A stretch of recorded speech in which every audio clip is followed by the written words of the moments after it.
देखिए, आज हम आप लोगों को बिहार स्पेशल से संबंधित कुछ प्रश्न लेकर आए हुए हैं, जो कि आपके सामने 50 क्वेश्चंस रखेंगे बिहार स्पेशल के लिए। चलिए तो बढ़ते हैं। प्रत्येक प्रश्न ये आपके ऑब्जेक्टिव टाइप के होंगे और देखते हैं पहला प्रश्न आपका क्या होता है। देखिए, फर्स्ट प्रश्न आपके सामने है कि पहला प्रश्न आपका है कि बिहार की राजधानी कौन सी है। तो ये बिहार की राजधानी कौन सी है, तो इसमें देखा गया है कि गया है, नहीं है, मुजफ्फरपुर नहीं है, पटना है, भागलपुर नहीं है। तो ऑप्शन ए सही हो जाएगा कि बिहार की राजधानी कौन सी है, पटना है, जिसकी स्थापना 1912 ईस्वी में हुई थी। ठीक है, चलिए बढ़ते हैं अगले प्रश्न की तरफ। दूसरा प्रश्न हमारे सामने क्या है। दूसरा प्रश्न है बिहार दिवस कब मनाया जाता है। तो बिहार दिवस 15 अगस्त को मनाया जाता है, नहीं, 22 मार्च को मनाया जाता है, बिल्कुल सही बात है। ये 26 जनवरी और ये 2 अक्टूबर नहीं, तो दूसरा का क्या हो जाएगा, बी हो जाएगा। तीसरा प्रश्न देखते हैं। तीसरा प्रश्न है कि बिहार में गंगा नदी किस दिशा में बहती है। तो बिहार के अंदर गंगा नदी किस दिशा में बहती है, तो ये पश्चिम से पूरब में बहती है, बिल्कुल सही बात है। उत्तर से दक्षिण नहीं, दक्षिण से उत्तर नहीं और पूरब से पश्चिम नहीं, पहला हो जाएगा, पश्चिम से पूरब की दिशा में बहती है। चलिए चौथा प्रश्न आपके सामने है कि महात्मा बुद्ध को ज्ञान की प्राप्ति कहाँ हुई थी। तो महात्मा बुद्ध को ज्ञान की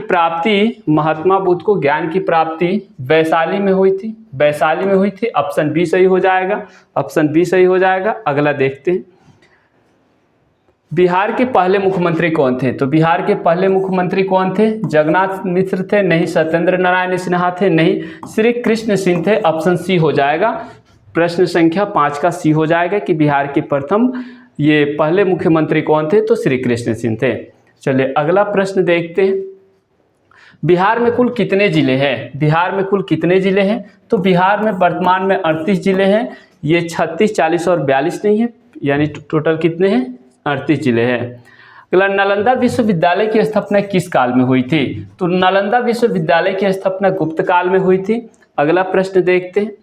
8वां प्रश्न है कि सिलिकॉन सिटी के नाम से कौन सा शहर जाना जाता है। तो सिलिकॉन सिटी के नाम से पटना जाना जाता है, नहीं, भागलपुर जाना जाता है, क्योंकि यहाँ पर रेशमी उद्योग सबसे ज़्यादा है। अगला है, छठ पूजा किस देवता को समर्पित है। तो ये हमें पता होनी चाहिए कि बिहार के अंदर हम लोग छठ पूजा जो मनाते हैं वह किस देवता के लिए, तो सूर्य की उपासना करते हैं। तो ऑप्शन ए सही हो जाएगा, सूर्य के लिए। अगला प्रश्न है आपका 10 नंबर प्रश्न है कि बिहार का सबसे बड़ा जिला क्षेत्रफल की दृष्टि से कौन से है। तो क्षेत्रफल की दृष्टि से सबसे बड़ा जिला होता है हमारा गया जिला होता है। ऑप्शन ए सही हो जाएगा। चलिए अगला देखते हैं, 11 नंबर प्रश्न कि बिहार का राजकीय पशु कौन है। तो बिहार का राजकीय पशु जो है यह गौड़ है, जो कि इसमें नहीं दिया गया है। गौड़ है, जो कि हम लोग इसे भारतीय बाइसन के भी नाम से जानते हैं। दूसरे भाषा में इसे हम क्या बोलते हैं, भारतीय बाइसन के नाम से भी जानते हैं, बाइसन के नाम से जानते हैं। ये हमारा राजकीय पशु है। ठीक है, कहीं कहीं आपको बैल भी देखने को मिल जाता है, ये भी सही होगा, बैल भी देखने को मिल जाता है, ये भी सही होगा। चलिए 12 नंबर देखते हैं कि बिहार की सबसे लंबी नदी कौन सी है। तो बिहार की सबसे लंबी नदी है कोसी नदी है, नहीं, गंडक नदी है, नहीं, गंगा नदी है, ये सोन नदी नहीं है। आपको पता होनी चाहिए कि बिहार की सबसे लंबी नदी हमारे यहाँ गंगा नदी है, जो बक्सर जिले के चौसा से प्रवेश करती है और 445 किलोमीटर हमारे बिहार में बहती है। 445 किलोमीटर ये गंगा नदी हमारे बिहार में बहती है। ठीक है, चलिए अगला प्रश्न देखते हैं कि बिहार का सबसे बड़ा उद्योग कौन सा है। तो कपड़ा उद्योग है, नहीं, चीनी उद्योग हो जाएगा, लोहा और फर्टिलाइजर नहीं होगा। ऑप्शन बी हो जाएगा, क्योंकि बिहार में सबसे ज़्यादा ये उद्योग कौन सा है, तो कृषि का है और कृषि से संबंधित है इसमें क्या चीज, चीनी उद्योग। चलिए अगला प्रश्न देखते हैं, प्रश्न संख्या 14 कि सम्राट अशोक किस वंश से संबंधित है। तो सम्राट अशोक जो थे ये मौर्य वंश के थे। गुप्त, शुंग या नंद ये मौर्य वंश के थे हमारे यहाँ, जैसे कि हम लोग अशोक के नाम से जानते हैं, सम्राट अशोक। बिहार की राजकीय भाषा कौन सी है। तो बिहार की राजकीय भाषा यहाँ पे हमारी हिंदी हो जाती है, भोजपुरी, मैथिली और मगही नहीं होती है, हिंदी हो जाती है। अगला प्रश्न देखते हैं 16 नंबर, महात्मा गांधी ने चंपारण सत्याग्रह कब शुरू किया था। तो आपको पता होनी चाहिए जो गांधी जी 1917 ईस्वी में चंपारण आकर के सत्याग्रह आंदोलन शुरू किए थे, जिसको बुलाने का काम हमारे यहाँ कौन किए थे? राजकुमार शुक्ल किए थे। राजकुमार शुक्ल जी किए हुए थे, जो कि 1917 ईस्वी में चंपारण सत्याग्रह हुआ था। ये काहे के लिए हुआ था? तो ये किसानों के हित में हुआ था। अगला प्रश्न है कि बिहार का उच्च न्यायालय कहाँ स्थित है? जिसे कि हम लोग पटना हाई कोर्ट के भी नाम से जानते हैं। तो पटना हाई कोर्ट कहाँ पे स्थित है? पटना में ही है। गया, दरभंगा और भागलपुर नहीं होगा। हाई कोर्ट जो है हम लोगों का कहाँ पे स्थित है? पटना में स्थित है। जिसकी स्थापना भी जान लें कि कब हुआ था? तो 1916 ईस्वी में हुआ था। पटना हाई कोर्ट की स्थापना कब हुई थी? तो 1916 ईस्वी में हुई थी। अगला देखते हैं 18 नंबर प्रश्न की कौन सा जिला सोनपुर मेला के लिए प्रसिद्ध है? अब आपको बता देना है कि ये जो सोनपुर मेला हम लोग के यहाँ लगता है, बिहार का सबसे बड़ा पशु मेला के नाम से जाना जाता है। यह कहाँ, किस जिला पे है? तो कौन सा जिला है? सारण जिला है। बिल्कुल सही बात है। ये पटना, मुजफ्फरपुर और दरभंगा नहीं होगा। जो सोनपुर मेला लगता है वह हमारे यहाँ सारण जिला के अंदर लगता है। चलिए अगला प्रश्न देखते हैं। आज हम लोग बिहार स्पेशल से संबंधित प्रश्न देखेंगे। टोटल 50 प्रश्न होंगे और इस 50 प्रश्न काफ़ी हमारे एग्जाम के लिए इम्पोर्टेंट होंगे। चलिए देखिए, अगला प्रश्न है कि बिहार के किस स्थान पर बुद्ध का पहला उपदेश हुआ था? तो बिहार के किस स्थान पर? तो बोध गया। कहाँ पे हुआ था? बोध गया में हुआ था। वैशाली, सारनाथ या राजगीर कहाँ पे हुआ था? ये एक मिनट आपको यहाँ पे देखना होगा कि बिहार किस स्थान पर बुद्ध ने अपना पहला उपदेश दिया था? तो सारनाथ में दिया था। ऐसे भी ये पूछा जा रहा है कि बिहार के किस स्थान पर, तो ये जो उपदेश दिए थे, ये उपदेश दिए थे सारनाथ में। लेकिन सारनाथ हम लोग के यहाँ नहीं है, ये पड़ता है यूपी में पड़ता है।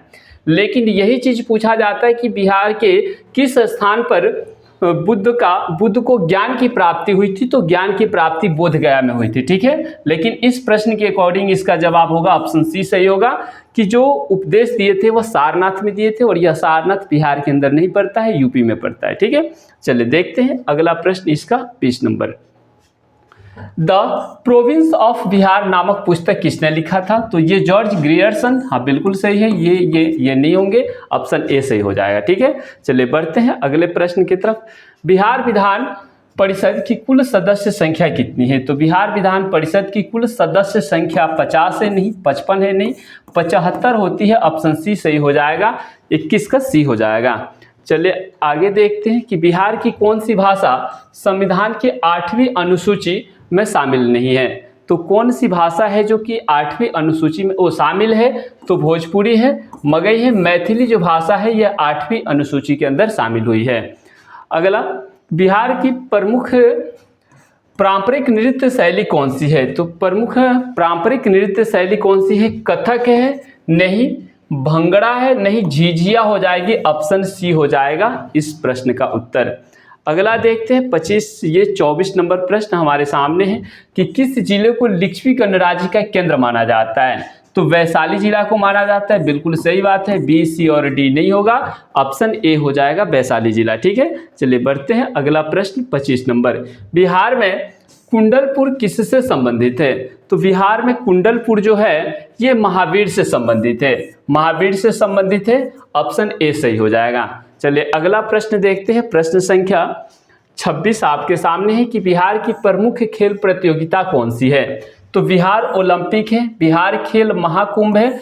ऑप्शन बी हो जाएगा, सी और डी नहीं होगा। चलिए अगला प्रश्न देखते हैं। प्रश्न संख्या 27 कि बिहार की प्रसिद्ध महिला स्वतंत्रता सेनानी कौन थी? तो अरुण आसफ अली थी, सरोजनी नायडू थी, शीला देवी थी। हाँ, ऑप्शन सी सही हो जाएगा, डी नहीं होगा। चलिए बढ़ते हैं अगला प्रश्न 28 नंबर प्रश्न कि बिहार का कौन सा लोकगीत कृषि से जुड़ा हुआ है? यहाँ पे अब आपको बताना है कि हमारे यहाँ की कृषि के समय, खेती करते समय कौन सा गीत गाया जाता है। जैसे कि रोपनी के समय तो वो होता है सोहर होता है नहीं, ये कजरी होता है नहीं, बिरहा होता है नहीं, जट जटिनी जो है ये हमारे यहाँ लोकगीत कृषि के रूप में जुड़ा हुआ है। तो ऑप्शन डी सही हो जाएगा। अगला प्रश्न देखते हैं 29 नंबर कि किस नदी को बिहार का शोक कहा जाता है? आपको पता होनी चाहिए कि बिहार में सबसे ज़्यादा मार्ग बदलने वाली नदी कौन सी है? तो वह नदी है कोसी नदी। ये सबसे ज़्यादा अपना मार्ग बदलती रहती है, इसलिए हमारे यहाँ बिहार में कोसी नदी को बिहार का शोक कहा जाता है, क्योंकि यह सबसे ज़्यादा बाढ़ लाने का काम करती है। तो ऑप्शन बी सही हो जाएगा, सी और डी नहीं होगा। इससे संबंधित एक और प्रश्न होता है जो कि हमारे यहाँ कहा जाए तो वो बंगाल में चला जाता है कि बंगाल का शोक किस नदी को कहा जाता है। तो बंगाल का जो शोक होता है वो हो जाता है दामोदर नदी हो जाता है, उसके लिए हो जाता है दामोदर नदी हो जाता है। ठीक है, चलिए बढ़ते हैं अगले प्रश्न की तरफ। बिहार में हम लोग हैं तो बिहार में हमारा कोसी नदी ही है। बिहार की सबसे पुरानी विश्वविद्यालय कौन सी है, यानी कि सबसे पुरानी यूनिवर्सिटी कौन सी है। तो Patna university, Magadh university, Bhagalpur university, Nalanda university जो है यह सबसे पुरानी यूनिवर्सिटी है। ठीक है, चलिए बढ़ते हैं अगले प्रश्न की तरफ। प्रश्न संख्या 31 कि बिहार में सर्वप्रथम रेलवे लाइन कब बनी। तो 1953 में बनी थी, नहीं 62 में बनी थी। बी, सी और डी में हमारा बी ऑप्शन हो जाएगा, 1862 ईस्वी में बनी थी। ठीक है, चलिए देखते हैं अगला प्रश्न हमारा क्या कहता है। 32 नंबर, बिहार के वर्तमान राज्यपाल कौन है जो कि 2024 के अनुमानित। तो 2024 के अनुसार राजेंद्र विश्वनाथ आलेरकर है, नहीं। फागू चौहान है, रामनाथ कोविंद है, सत्यपाल मलिक है, नहीं। इसका हो जाएगा आरिफ मोहम्मद खान हो जाएगा। इसका कोई ऑप्शन यहाँ पर नहीं है, तो ये हो जाएगा आरिफ मोहम्मद खान हो जाएगा। ऑप्शन इसका ये वाला होना चाहिए, इसमें ऑप्शन नहीं दिया गया है, ये इसका आंसर होगा। ठीक है, 2024 के अनुमानित ये हो जाएंगे आरिफ मोहम्मद खान हो जाएंगे। चलिए तो अगला बढ़ते हैं 33 नंबर प्रश्न कि बिहार के पहले महिला मुख्यमंत्री कौन थी। तो ये तो सबको पता होनी चाहिए कि हमारे बिहार में सबसे पहले महिला मुख्यमंत्री के रूप में कौन पदभार ग्रहण किया था। तो राबड़ी देवी थी, जो लालू यादव की पत्नी थी, तो ये राबड़ी देवी हो जाएंगी। ठीक है, चलिए बढ़ते हैं अगले प्रश्न हमारा 34 नंबर प्रश्न। देखते हैं कि बिहार की कौन सी भाषा बिहार बोर्ड द्वारा मान्यता प्राप्त है। यानी देखिए, सबसे पहले तो बिहार बोर्ड के द्वारा हिंदी और अंग्रेजी को तो मान्यता प्राप्त है ही, उसके साथ और भी कुछ भाषाएं हैं जिस भाषा में आप बिहार बोर्ड को अपना जवाब दे सकते हैं, अपना आप पेपर लिख सकते हैं। तो संस्कृत है, तो संस्कृत को भी मान्यता प्राप्त है, भोजपुरी को भी मान्यता प्राप्त है और उर्दू को भी मान्यता प्राप्त है। यहाँ तमिल नहीं है, तो ए बी सी तीनों यहाँ पे सही है, लेकिन सबसे ज़्यादा अब यहाँ ये तो नहीं दिया है कि ए बी और सी तीनों। तो इस कंडीशन में जो होगा इसका सही आंसर आपको लगाना होगा, तो उर्दू डाल दीजिएगा, उर्दू आपका सही हो जाएगा। वैसे संस्कृत भी है और भोजपुरी भी है, उर्दू भी है, तीनों है, लेकिन हिंदी के बाद दूसरी जो सबसे ये मान्यता प्राप्त भाषा है तो वो उर्दू ही है। ठीक है, तो चलिए सबसे सुटेबल आंसर इसका आपको देना होगा, तो उर्दू लगा लेंगे। बिहार की प्रमुख नदी घाटी परियोजना कौन सी है। तो बिहार की प्रमुख नदी घाटी परियोजना जिसके द्वारा सिंचाई की जाती है या जल विद्युत उत्पन्न किया जाता है वो है हमारी कोसी परियोजना है, गंडक परियोजना है, सोन परियोजना है, उपरोक्त सभी है। तो ऑप्शन डी हो जाएगा, उपरोक्त सभी हो जाएगा। कोसी परियोजना कोसी नदी पर बंधी हुई है, कोसी नदी पर बंधी हुई है। ये गंडक परियोजना गंडक नदी पर बनी हुई है और ये सोन परियोजना सोन नदी पर बनी हुई है। सब अपने अपने जिस नदी पर बनी है उसी के नाम से जाना जाता है और ये तीनों जो है ये प्रमुख नदी घाटी परियोजना ही है। चलिए बढ़ते हैं अगला प्रश्न 36 नंबर आपके सामने है कि बिहार की प्रमुख सिंचाई परियोजना कौन सी है। अब ये सिंचाई के लिए जो कि कृषि से संबंधित हमारी सिंचाई के लिए ये परियोजनाएं बनाई गई। जैसे पहला है पटनाही नहर, कोसी नहर, पश्चिमी गंडक और उपरोक्त सभी। तो ये सभी इसका भी हो जाएगा, ऑप्शन डी सही हो जाएगा। चलिए बढ़ते हैं अगले प्रश्न की तरफ। अगला प्रश्न कहता है कि कौन सी भाषा बिहार में सबसे ज़्यादा बोली जाती है। तो अब आपको पता होनी चाहिए कि बिहारियों का मुख्य भाषा क्या होता है। आपको पता होनी चाहिए कि बिहारियों के लिए सबसे फेमस भाषाएं जो होती है वो उनका क्या होता है, भोजपुरी होता है। ऑप्शन बी हो जाएगा, ए सी और डी नहीं होगा, ऑप्शन बी हो जाएगा, भोजपुरी हो जाएगा।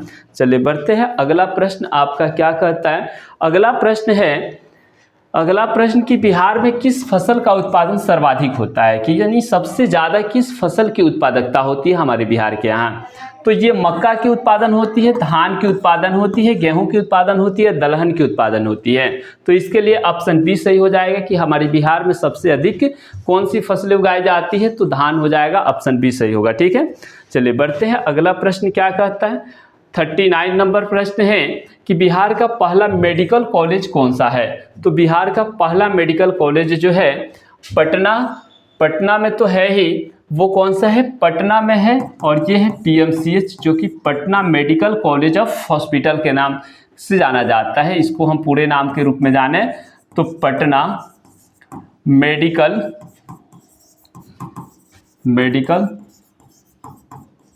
कॉलेज और हॉस्पिटल के नाम से जाना जाता है। इसकी स्थापना जो हुई थी 1925 ईस्वी में हुई थी। ये बिहार का सबसे पहला मेडिकल कॉलेज है PMCH, जिसे पटना मेडिकल कॉलेज और हॉस्पिटल के नाम से जानते हैं। अगला 40 नंबर प्रश्न है कि बिहार में IIT कहाँ स्थित है? दरभंगा में है? नहीं। पटना में स्थित है? गया और मुजफ्फरपुर में नहीं है। ऑप्शन बी सही हो जाएगा। चलिए देखते हैं आज हमारा इसका 41 नंबर प्रश्न क्या कहता है कि बिहार का राजकीय पेड़ कौन सा है? तो बिहार का राजकीय पेड़ नीम है? नहीं। पीपल है? बिल्कुल सही है। आम और बरगद नहीं होंगे, पीपल हो जाएंगे कि बिहार का राजकीय पेड़ कौन सा है? पीपल है। ठीक है, बढ़ते हैं अगले प्रश्न की तरफ। 42 नंबर प्रश्न है कि बिहार की किस भाषा को शास्त्रीय भाषा का दर्जा प्राप्त है? तो शास्त्रीय भाषा के रूप में कौन सी भाषा जानी जाती है? भोजपुरी जानी जाती है? नहीं। मैथिली भाषा जानी जाती है? ऑप्शन बी हो जाएगा। सी और डी नहीं हो जाएगा, नहीं होगा। मैथिली भाषा को शास्त्रीय भाषा के रूप में जाना जाता है। अगला प्रश्न देखते हैं, प्रश्न संख्या 43 कि बिहार में सबसे अधिक मुस्लिम आबादी वाला जिला कौन सा है? यानी कि बिहार में टोटल कितने ज़िले हैं? 38 ज़िले हैं, जिसमें से आपको बताना है कि कौन सा ज़िला जो है वह सबसे ज़्यादा मुस्लिम आबादी वाला ज़िला है। तो कटिहार है? नहीं। किशनगंज जो है इसके अंदर सबसे ज़्यादा मुस्लिम पाए जाते हैं, मुस्लिम आबादी वाले ज़िले हैं। ठीक है, अगला बढ़ते हैं कि बिहार का राजकीय पक्षी कौन सा है? बिहार का राजकीय पक्षी कौन सा है? तो यहाँ पर मोर है? नहीं। गरुड़ है? नहीं। गौरैया को बिहार का राजकीय पक्षी के नाम से जाना जाता है। ठीक है, चलिए बढ़ते हैं अगले प्रश्न की तरफ। बिहार विधानसभा की कुल सीटें कितनी हैं? बिहार विधानसभा में टोटल कुल मिलाकर के 243 सीटें हैं, आपको पता होनी चाहिए। अगला देखते हैं 46 नंबर प्रश्न। 46 नंबर प्रश्न है कि बिहार की प्रसिद्ध कथक नर्तकी कौन थी? तो कथक नर्तकी इसमें हम जानते हैं सितारा देवी को जानते हैं। गीता गोविंद नहीं। शशि रेखा नहीं। शोभा नारायण नहीं। ऑप्शन ए सही हो जाएगा। ठीक है, चलिए बढ़ते हैं अगले प्रश्न की तरफ। 47 नंबर प्रश्न क्या कहता है? बिहार में NTPC की इकाई कहाँ स्थित है? तो बिहार में NTPC की इकाई कहाँ पे स्थित है? तो कहाँ स्थित है? पटना में स्थित है। गया और मोकामा नहीं होगा, लेकिन यही पूछा जाता है कि बिहार में NTPC की इकाई किसके लिए बनाई गई है? तो ये बाढ़ के लिए बनाई गई है, जो कि पटना में स्थित है। NH इसको हम कह सकते हैं नेशनल हाईवे 30 पे स्थित है। अगला प्रश्न आपके सामने है कि बिहार का राजकीय फूल कौन सा है? तो बिहार का राजकीय फूल जो है ये गुलाब है, सूरजमुखी है, कचनार है या कमल है? तो ये पहले 2013 से जो पहले था से पहले ये हम किसको मानते थे? कचनार को मानते थे, लेकिन अभी वर्तमान में इस कचनार के जगह पर राजकीय फूल के रूप में गेंदा को अपनाया गया है। कौन सा फूल है यहाँ पे? गेंदा का फूल है, जो कि 2013 के बाद इसे घोषित कर दिया गया है। चलिए बढ़ते हैं। तो हमारे यहाँ जब ये गेंदा का ऑप्शन नहीं है तो यहाँ कचनार लगा सकते हैं, लेकिन जब ईस्वी दे दिया जाए तो 2013 के बाद का जो राजकीय फूल है वह गेंदा है, और उसके पहले का राजकीय फूल जो है वह क्या है? ये कचनार है। ठीक है, बढ़ते हैं अगला प्रश्न। 49 नंबर प्रश्न आपके सामने कि बिहार का सबसे प्रसिद्ध पुरातात्विक स्थल कौन सा है? तो सबसे प्रसिद्ध पुरातात्विक स्थल जो है ये हमारा कौन सा है? तो राजगीर है, नालंदा है, वैशाली है या बोध गया है? ऑप्शन ए सही हो जाएगा, इसका राजगीर हो जाएगा। अगला बढ़ते हैं।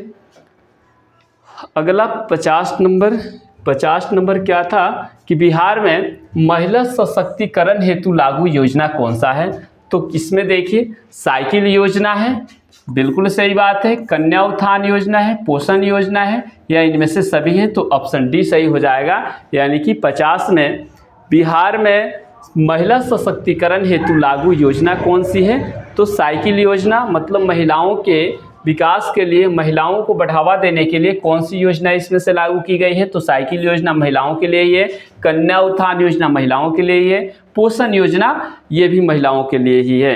तो इस प्रकार यहाँ पे टोटल कितनी परियोजना, यानी कि ये सारा हो जाएगा, उपयुक्त तो सभी हो जाएगा।